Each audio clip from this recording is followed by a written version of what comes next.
नमस्कार दोस्तों, आपके पसंदीदा चैनल क्राइम कैप पर आपका बहुत स्वागत है। जैसा कि आप जानते हैं, क्राइम कैप में हर रोज़ हम बात करते हैं जुर्म की किसी ऐसी दास्तान की जिसके होने से फैल गई थी सनसनी। हमारा ये मानना है कि जुर्म और इंसान का जो नाता है वो बहुत गहरा है और जब तक इंसान है जुर्म रहेगा। इसको पूरी तरीके से ख़त्म नहीं किया जा सकता, लेकिन एक चीज़ जो हमारे हाथ में है वो ये कि अगर हम इसके बारे में सावधान रहेंगे, सतर्क रहेंगे, आगाह रहेंगे, तो हम इसे रोक तो नहीं सकते हैं, लेकिन इससे काफ़ी हद तक बच सकते हैं, इसे कम कर सकते हैं।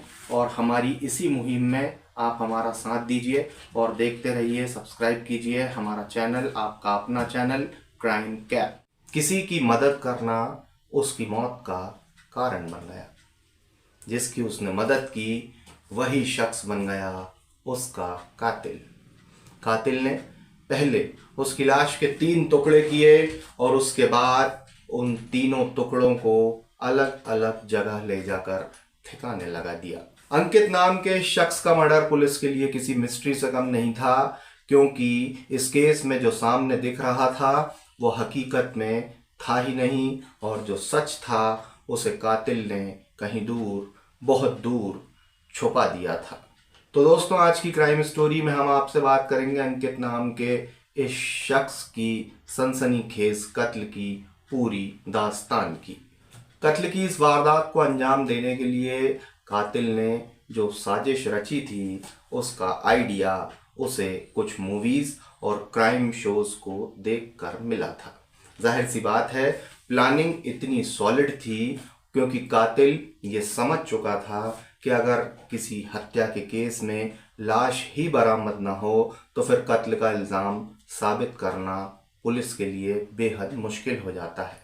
ये चीज़ें वो सीख चुका था और वो अपनी प्लानिंग के तहत इसी काम में लगा हुआ था कि अंकित की लाश ही पुलिस को ना मिले तो फिर अंकित के कत्ल का इल्ज़ाम साबित करना नामुमकिन हो जाएगा। और उसकी इसी प्लानिंग के तहत उसने पुलिस को चकमा भी दिया, गुमराह भी किया। इस पूरे केस में पुलिस कुछ इस तरीके से गुमराह हो गई थी, इस तरीके से हैरान रह गई थी, जैसे दृश्यम फिल्म देखने के बाद दर्शक हैरान रह गए थे।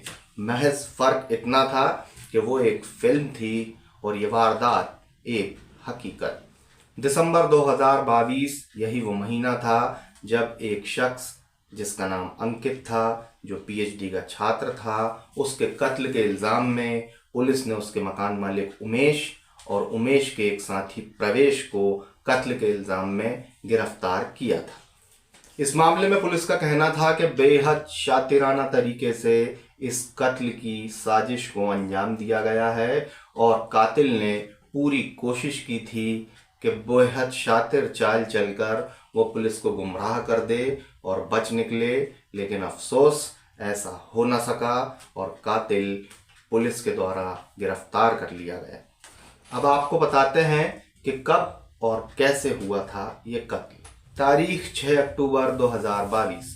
अंकित नाम का ये शख्स जो गाजियाबाद के मोदी नगर इलाके में किराए के मकान में रहता था, उमेश उसका मकान मालिक था। दरअसल अंकित का कत्ल उसके कमरे में ही किया गया और प्लानिंग के तहत सबसे पहले अंकित को कुछ नशे की गोलियां मिलाकर पिलाई गईं, जिसके बाद अंकित बेहोश हो गया। इसके बाद उमेश ने उसकी लाश के 3 टुकड़े कर दिए और उसे पैकिंग पॉलिथीन में पैक कर कर रख लिया।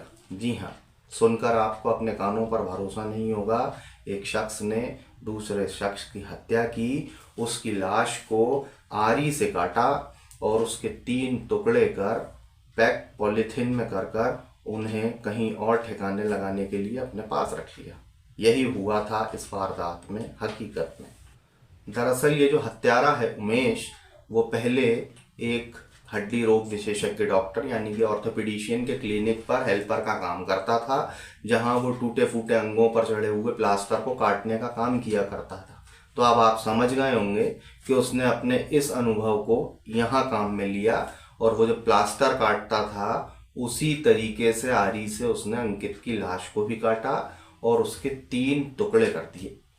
अब 6 अक्टूबर को कत्ल करने के बाद आता है अगला दिन यानी 7 अक्टूबर। 7 अक्टूबर के दिन उमेश अपने दोस्त प्रवेश को उसकी कार लेकर अपने घर बुलाता है। अंकित की लाश के तीनों टुकड़े जो पॉलिथीन में पैक थे उन्हें उस कार में रखा जाता है और कार बढ़ जाती है अपनी मंजिल की तरफ।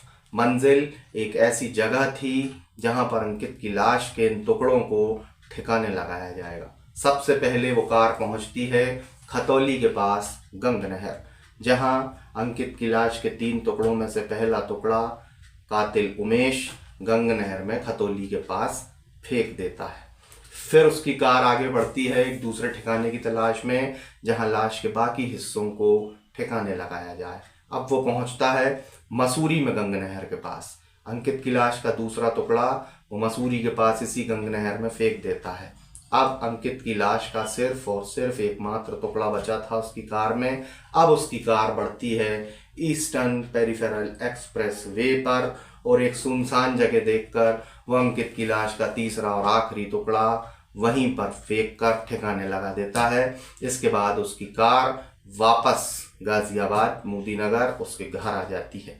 इस घटना को हुए अब काफी दिन हो चुके थे, समय तेजी से बीत रहा था और कातिल उमेश को भी अब ये लगने लगा था कि हत्या का मामला अब ये कभी इस मामले का खुलासा नहीं होगा, ना वो पुलिस के द्वारा गिरफ्तार किया जाएगा। उसके मंसूबे जो हैं, उसके हौसले जो हैं वो बुलंद होने लगे थे। हत्या किए हुए इतने दिन बीत जाने के बाद कातिल की गिरफ्तारी तो छोड़िए, अब तक किसी को इस बात की भनक तक नहीं थी कि कोई कत्ल हुआ भी है।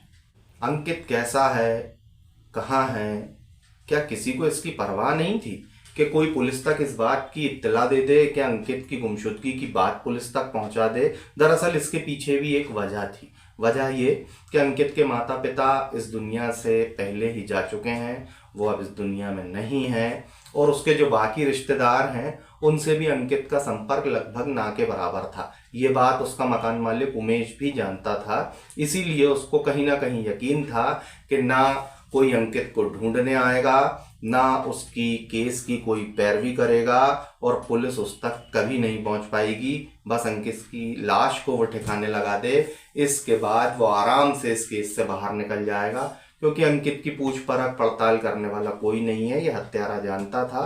दरअसल इस कत्ल के पीछे की मुख्य वजह ये थी कि मकान मालिक उमेश जो था उसने अंकित से 40 लाख रुपए उधार ले रखे थे और अब 40 लाख रुपए उसको वापस ना देना पड़े, इसलिए उसने अंकित की बेरहमी से हत्या कर दी। घटना के बाद वक्त तेजी से बीत रहा था और अब उमेश को लगने लगा था कि ना वो कभी पुलिस के द्वारा गिरफ्तार होगा और ना ही इस साजिश का पर्दाफाश होगा। तभी इस कहानी में एक नया मोड़ आता है।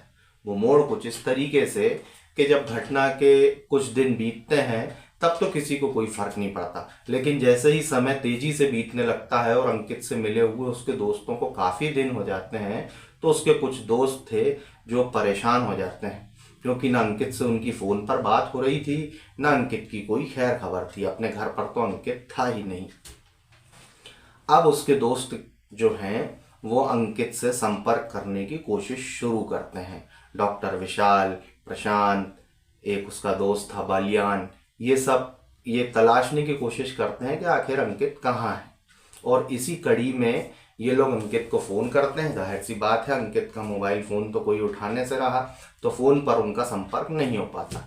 अब अंकित जो है वो इन दोस्तों के साथ लगातार सोशल मीडिया साइट्स पर भी संपर्क में रहता था, तो वो सोशल मीडिया के द्वारा, फेसबुक के द्वारा, व्हाट्सएप के द्वारा उससे संपर्क करते हैं। तब ये जो कातिल होता है हत्यारा उमेश, ये अंकित बनकर उसके दोस्तों से सोशल मीडिया पर बात करता है। लेकिन गलती यहाँ सिर्फ इतनी सी हो जाती है कि अंकित जो है वो एक पढ़ा लिखा शख्स था, पीएचडी कर रहा था, जाहिर सी बात है लिटरेट था, लेकिन उसका ये जो मकान मालिक था उमेश, ये ज़्यादा पढ़ा लिखा नहीं था, महज 12वीं तक इसकी शिक्षा हुई थी। तो ये जब टेक्सटिंग करता था अंकित के दोस्तों के साथ तो उसमें स्पेलिंग्स की जो है ये मिस्टेक करता था, और स्पेलिंग की मिस्टेक्स के कारण अंकित के दोस्तों को इस बात का शक जो है वो होने लगा कि हो ना हो ये जो अंकित बनकर बात कर रहा है ये कोई और है, ये अंकित नहीं है, क्योंकि अंकित अमूमन ऐसी गलतियां नहीं करता है, वो पढ़ा लिखा है, जाहिर सी बात है।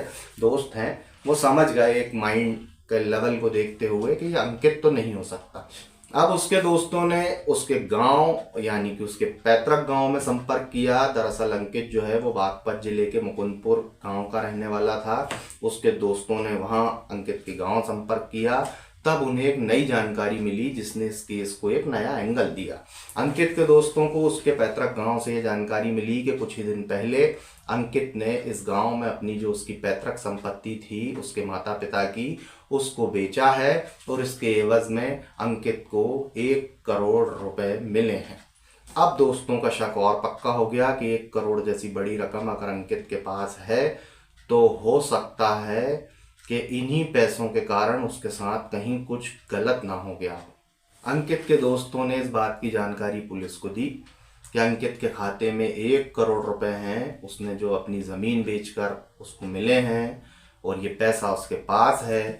तो दोस्तों ने ये शक जाहिर किया कि हो सकता है इसी पैसे के लिए कहीं अंकित के साथ कुछ अनहोनी नहीं हो गई हो। अब पुलिस ने इस केस में दिलचस्पी लेते हुए इस केस को अलग तरीके से इसकी जांच शुरू की और बहुत जल्द पुलिस को सफलता मिल गई। सबसे पहले पुलिस ने एक काम किया कि अंकित की बैंक डिटेल्स निकलवाई और ये देखा कि अंकित के खाते में जो 1 करोड़ रुपए हैं उसका क्या हाल है।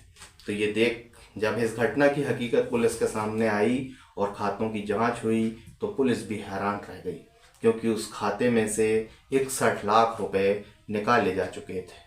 इस 61 लाख में से 40 लाख रुपए अंकित की हत्या यानी 6 अक्टूबर से पहले निकाले गए थे और 40 लाख हत्या के पहले निकाले गए थे और 21 लाख 6 अक्टूबर यानी अंकित की हत्या के बाद निकाले गए।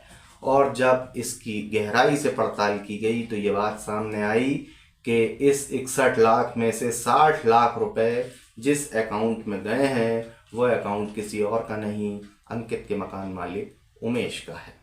बस अब यहाँ से पुलिस का शक उमेश पर पक्का हो गया कि ये पैसे उमेश के खाते में गए हैं, तो कहीं ना कहीं इस हत्या के पीछे उमेश का ही हाथ है। फिर क्या था, पुलिस ने उमेश को उठा लिया और कूटो साले वाले अंदाज में जब पुलिस ने उससे पूछताछ शुरू की तो कातिल उमेश तोते की तरह बोल उठा और उसने ये पुलिस के सामने कबूल किया कि उसने ही अंकित की हत्या की है। अंकित मर्डर केस के इस खुलासे के बाद अंकित के दोस्त भी काफ़ी हैरान हैं और वो ये कह रहे हैं कि अंकित एक बहुत होनहार छात्र था। अंकित जो है वो विदेश जाकर पढ़ाई करने का सपना उसका था, लेकिन अफसोस ये सपना उसकी हत्या के बाद अब कभी पूरा ना हो सकेगा। पुलिस ने इस हत्या में उपयोग किए गए उमेश के द्वारा जो औजार थे, आरी, वो सब बरामद कर ली है और जो कमरे से खून के ट्रेसेस मिले थे उसके बाद उमेश के घर से भी जो खून के ट्रेसेस मिले उनका मैच करने पर यह साबित हो गया कि ये खून किसी और का नहीं, अंकित का है। इसके बाद पुलिस ने इस केस को बेहद मजबूत बनाते हुए केस डायरी प्रस्तुत की और ये रास्ता तय हो गया कि अब यह हत्यारा उमेश और इसका साथी प्रवेश, जिसके पास से अंकित का ATM, उसकी पासबुक, ये सारी चीज़ें पुलिस ने बरामद कर ली थी। जाहिर सी बात है सारे सबूत पुलिस के पास थे इन हत्यारों के खिलाफ। तो अब इन्हें जेल की सलाखों के पीछे जाने से और उम्र भर वहीं पर सड़ने से कोई नहीं बचाने वाला था, हुआ भी वही। और अब ये हत्यारे जेल में अपने किए की सज़ा भुगतेंगे। तो दोस्तों कैसी लगी आपको हमारी आज की ये क्राइम स्टोरी? कमेंट सेक्शन में हमेशा की तरह हमें बताना ना भूलें। वीडियो पसंद आया हो तो इसको लाइक करें, शेयर करें, चैनल को सब्सक्राइब करना ना भूलें, क्योंकि हम निकले हैं एक ऐसी मुहिम पर जिसमें हमें समाज को बनाना है क्राइम फ्री। इस मुहिम में हमारा साथ दीजिए और ज़्यादा से ज़्यादा लोगों को जोड़िए आपके अपने पसंदीदा चैनल क्राइम कैप से और बने रहिए हमारे साथ। फिलहाल दीजिए इजाज़त। जय हिंद, नमस्कार।